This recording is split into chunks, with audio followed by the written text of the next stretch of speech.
sorry, I'm going to record this real quick, have been sending me notes, just wondering what was the outcome of that meeting and what is going on and what's going to happen. And Roberto did tap in, so he's going to give an update in just a second.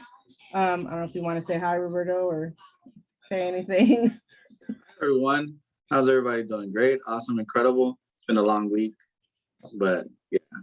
Hi, everyone. Yeah, it's been a crazy week. So really quick, I'm going to jump right into the election updates. I know everyone is kind of waiting with bated breath, just trying to figure out what is going on. The last update was on Tuesday. That was the fourth update from the Register Recorder. So as of that update, in Area G, which is the one that I feel is most watched right now, Miss Freeney actually took the lead over the incumbent Satra Zarita. She's ahead by 3 votes. So 1,300 to 1,297 as of Tuesday. And, you know, we keep saying that every vote counts and it's so important to vote. And this right here is proof of that. If there is proof of that, it is this right now. So there is a very close race in Area G. In Area E, I'm gonna go a little backwards. We have the incumbent Alma Taylor Pleasant, who is leading Adrian Thomas by about 122 votes. And then in Area A, it looks like, I don't think this is gonna change too much. So it looks like Denzel O'Perry is going to be the next board member in Area A. I don't expect that number to change really. So that's kind of where we're at. The next update, this last update included 43,533 ballots that were processed in LA County. So all of those were not Compton, but those were just the amount of total ballots processed by the Register Recorder. And so as of that update, they said there's an estimated 13,790 ballots that still need to be processed for LA County. So that doesn't, these numbers didn't move too crazy in the last update. So I don't expect them to move too crazy in this next one. However, because of the close race, especially in Area G, that's kind of the one to watch for everyone. So what I do to keep track of this is I follow the LA County Register Recorder on Twitter, and they're pretty good at giving updates. They like post the updates, they post a letter, and the letter gives you an overview of how many ballots are left, what's the schedule for updates. So the next update will be tomorrow. They seem to be happening around 4 p.m. On the Canvas schedule, it says like between 10 and 2, but realistically it's happening around 4. And there is like a little note at the bottom of it that says that's the time. So the schedule is tomorrow, and then Tuesday, June 28th. And then it says, if needed, there will be another update on Friday, July 1st. So as these updates happen, we will continue to update you. I post them on our page just to keep everyone up to date. But please let this be a lesson that 10 votes could count, 5 votes could count. I mean, I'm very happy for Area G because it's a lot more people than I thought were going to come out to vote, but still not what could be in Area G or the other areas for that case. So, so yeah, wanted to give you an update on that. But the big topic right now is this CUSD meeting that occurred on Tuesday. Unfortunately, a couple of years ago, CUSD changed their board meetings to be on the same day as city council meetings. It kind of happened on the fly. I want to say it was like 2019 when it happened. There was a shift and they happened at 6 o'clock on Tuesday. So it's almost impossible to keep up with both when there's stuff going on. So we leaders in the community who are trying to keep track of all of this, we have no choice but to kind of tag team these different things. And Roberto is well versed in the school district. He is an educator. He has run for office before, so he is definitely more in tune than I am. And I was not able to listen in on the meeting because I was out of town. So I'm going to let him give you an update on this bond measure that they're proposing and what happened in the meeting on Tuesday. So I'm going to mute and I'm going to turn it over to you. All right, wonderful. All right, I'm going to share my screen. So first things first, hi everyone. I know it's been a long week. First thing I just want to kind of go over real quick. If you want to find this information, I mean, you can go directly to the board meetings. So if you go to the Compton Unified School District website, you can go directly to the board agenda. So you click on the board agenda, and then automatically it's going to take you here.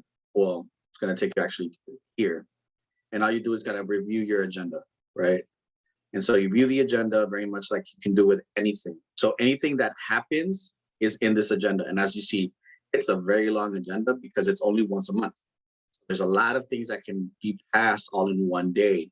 Many of these things, I mean, in this past meeting, there were so these are all the public hearings. 1, 2, 3, 4, 5, 6, 7, 8, 9, 10, 11, 12, 13, 14, 15, 16, 17, 18, 19, 20, 21 different public hearings that all happen all in one time.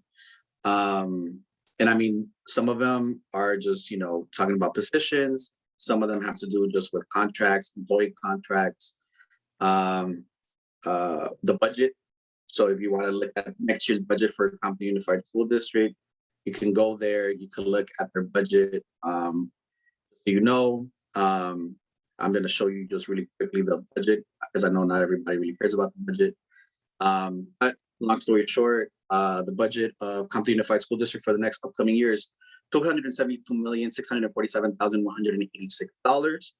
And that's all comes from different forms of funding. Of course, the expenditures for the upcoming year are somewhere in the range of $133 million. And of course, in there is noting, of course, of funding, including the $96 million that here the COVID funding.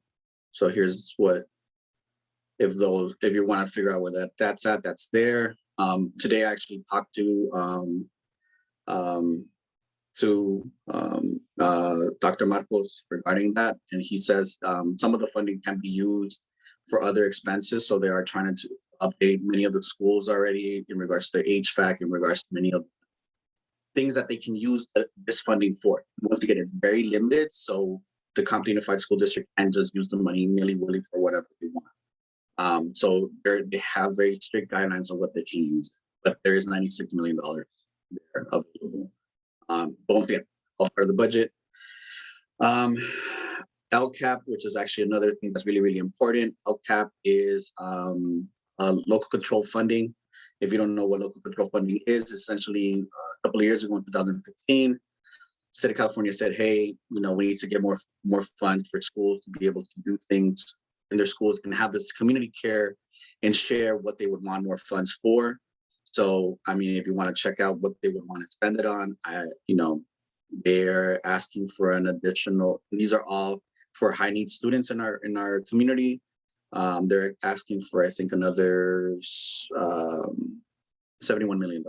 So, and this is all part of funding formulas. It's very complex, and there is a lot of expenditures within any Compton Unified School District. We get that. But I know that's not what everybody really cares about. That's just something for me.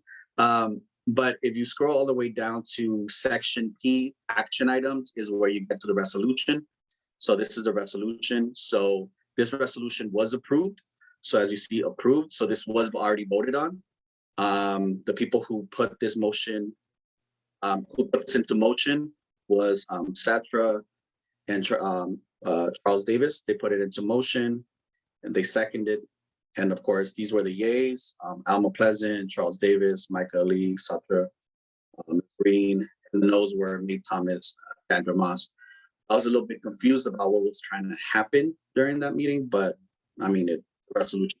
So that means that this resolution, which you can find directly there, this PDF, if you click on it, it's going to send you right to this.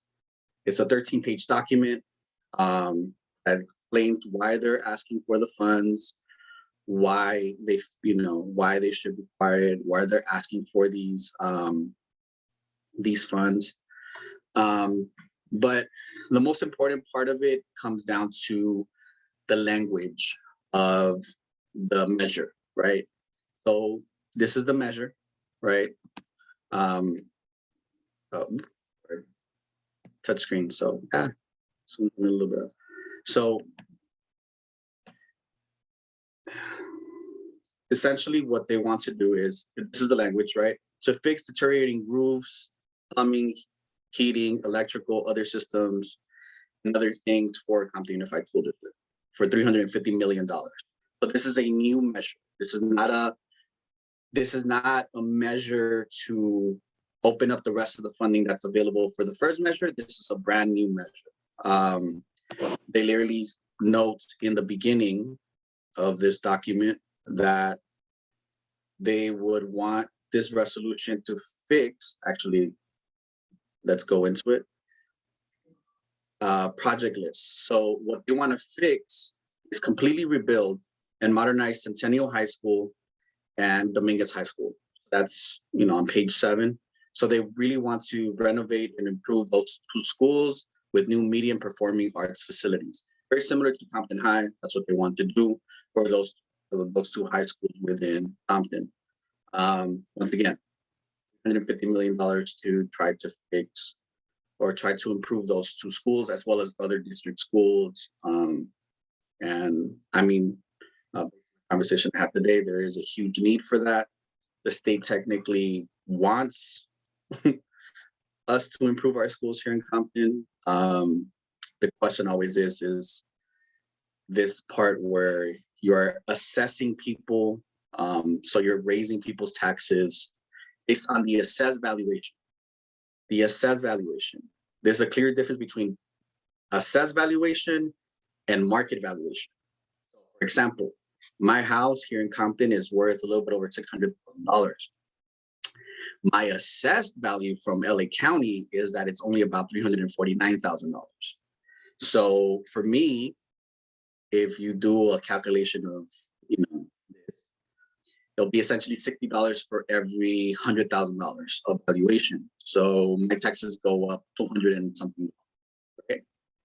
So it's not based on your market value of your property, it's at your assessed valuation. So if you are a resident here, you'll be looking at increase if your house is valued at 100,000 or 300,000 or 400,000. It's think about $60 per $100,000. So, but here's the thing, and this is something that people have brought up. How much is it really going to cost us, right? Because yes, $350 million bond to fix primarily two schools, which is Dominguez and Centennial. Let's just be very clear about it, what they're trying to fix. If you go all the way down to Exhibit D, the cost of this is going to be, and these taxes are going to be levied until the year 2053, 2054, with the first value, starting 2031, 2032 is when we're going to pay it off. The overall cost, or the best estimate that they have for the cost of this bond, is going to be $667 million. So it's there. I know Candace will probably she'll put up link later on. But I mean, that's the bond. Fixed primarily two schools, Dominguez, Centennial, which, they do need restoration. But the question always is want to add, I just pay attention to the language, because I feel like yes, a lot of the schools need a lot of work. I cannot deny that fact at all. However, I personally am a little disturbed that the language is a bit misleading. So Measure S, when that came through in 2015, I think a lot of people voted yes because it was written in such a way that we thought that that was going to fix all the schools. All the schools were going to get fixed up with this. And so I think a lot of people voted yes because, yeah, our schools need help. And then it turned out it was Compton High and maybe one other school. I don't Jefferson. remember the school. Jefferson. Dickerson? Jefferson. Oh, Jefferson. So that's one. Compton High looks like a spaceship when you see the proposed model of that. But it's very weird to me too that they're proposing to fix 2 high schools for $350, but they're doing Compton High for $350, which is 1.5. And also there's a concern for a lot of residents that I've been getting feedback on that there's a significant decline in enrollment. So are 3 high schools really needed in the city anymore? So that's another thing. And I don't know if you have an opinion on that, but it like these questions from people that are like, we don't even need 3 high schools. Let me show you. So once again, look at the numbers. Oh, let me zoom in hard, sorry. So this is on page 166 of the budget. So yes, I do read. So estimated at right now, so prior 2019, 2020, 23,000. 2020, 2021, it was about 19,000. 2021, 2022, it stayed the same because schools right now are having a hold harm this year. That means that we know the numbers are coming down. So they already know that there's a number of that's coming down across the board throughout the state of California. There is an actual, I mean, if you all want to read the report, there's a report that was done by USC back in 2020, actually 2014, 2015, that they expected the population of the whole state of California to go down going all the way to the year 2030.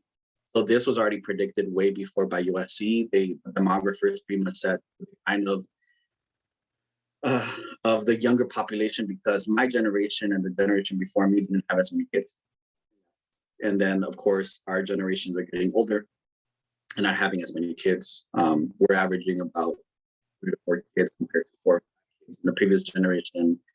The generation after my generation, with the millennial generation, after 3 kids, yada, yada, yada.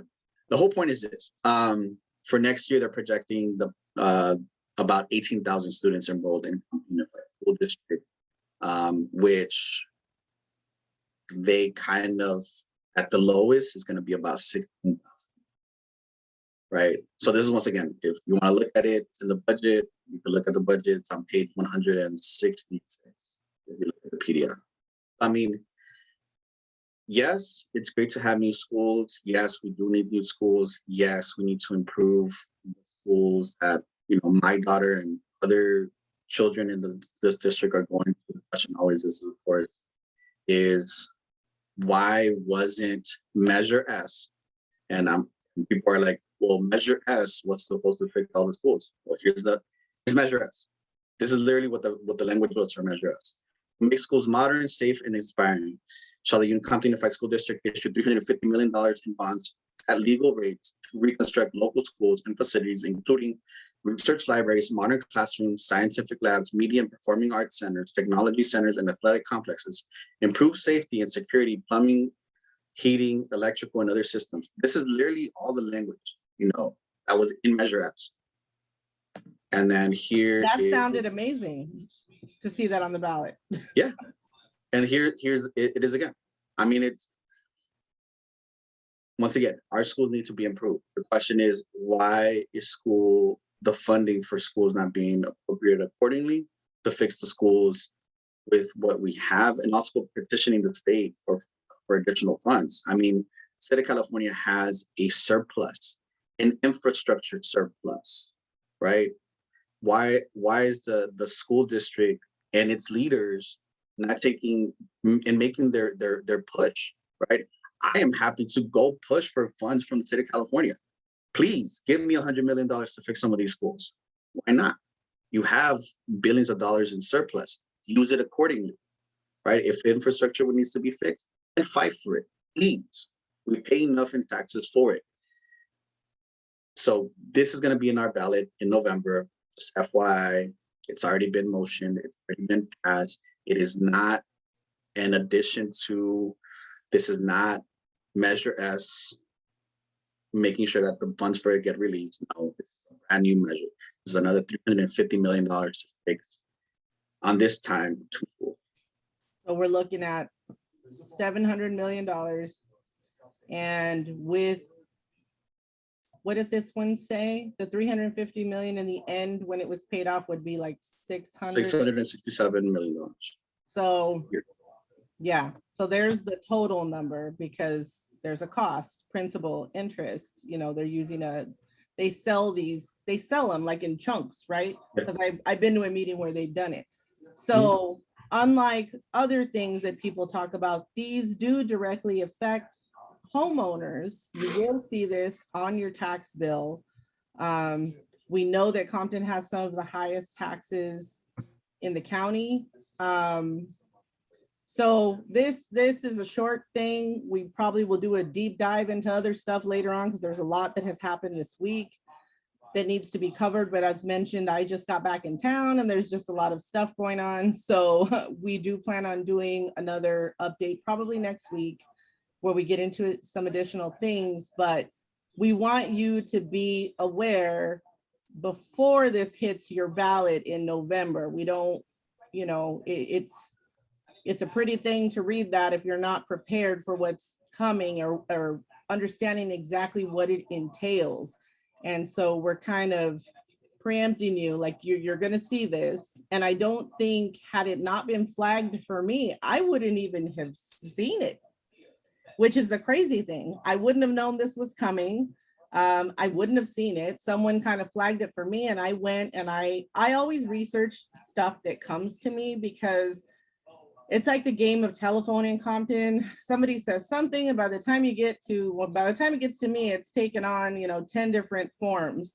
So I always make sure to go and research whatever I'm being told, to make sure that I am not putting out misinformation. And I bounce it off of Roberto. I bounce it off of other people, because I know he's very well versed in this and can speak on it. But we just want to give you a heads up, like this is coming. And I wasn't sure if it was approved, but today I found out, it was approved and it is going to be on there. So this would be a new tax for all of the property owners in Compton. Yeah. And I mean, once again, choose as you may. I'm a person that, like I said, like me paying for renovations to the school, that's okay. Anything for my daughter. But once again, it's why. The bigger question for me is always, why wasn't it done with Measure S? Why, if you had $350 million, of course, you already pulled out $200 million. Why didn't you do your due diligence of the school first?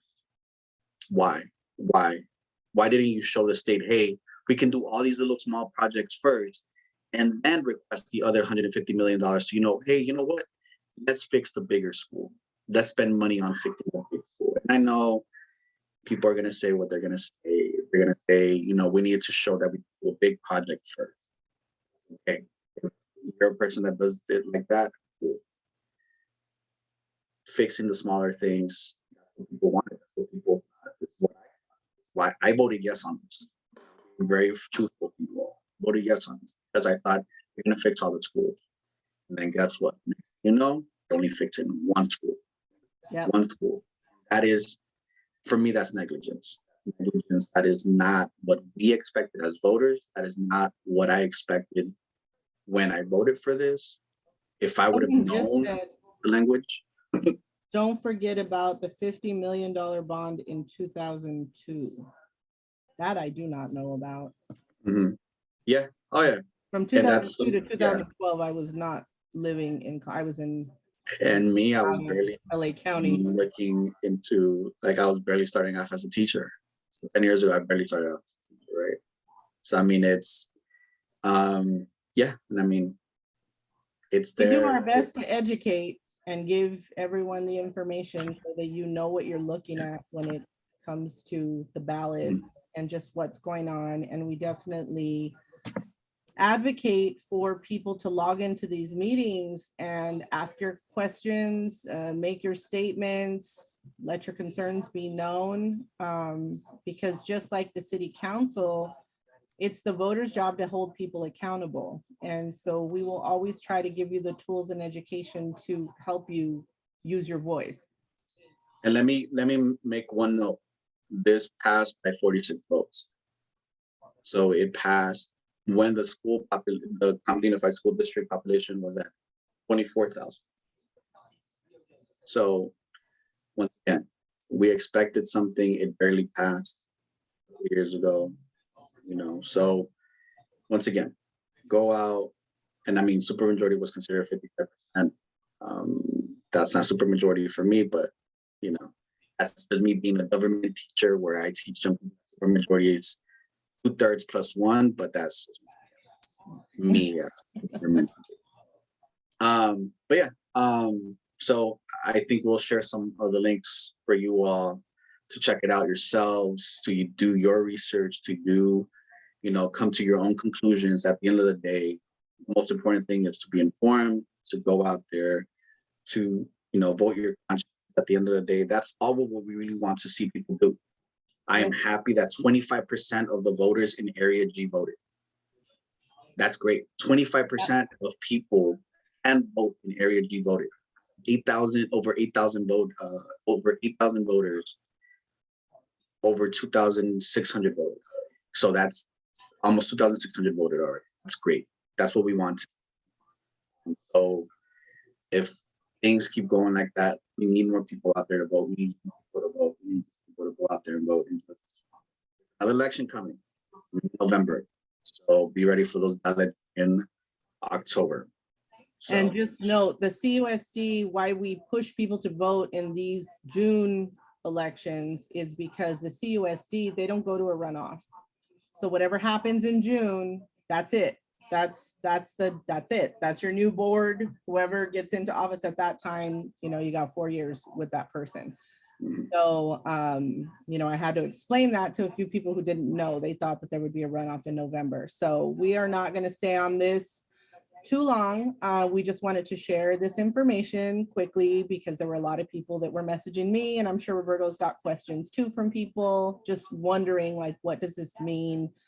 Is this actually an additional 350 million, or is it something related to the first one, or is it a lie, or is it a rumor, you know? So we just want to let you know, like, this is a thing. You're going to see it on the ballot. We don't know the measure letter at this point, but you will see it on November, what is it, November 8th? yeah, November 8th. So that's it. I don't see any questions. And if you have questions when you watch it later on, feel free to ask questions. Yeah, you can send us a message, and if I don't know it, Roberto will, and I'll get that to him. But everyone have a good evening, stay informed, stay educated, and we will do another update on several things next week. But thank you, Roberto, and thank you, everyone. Good night. Good night, everyone.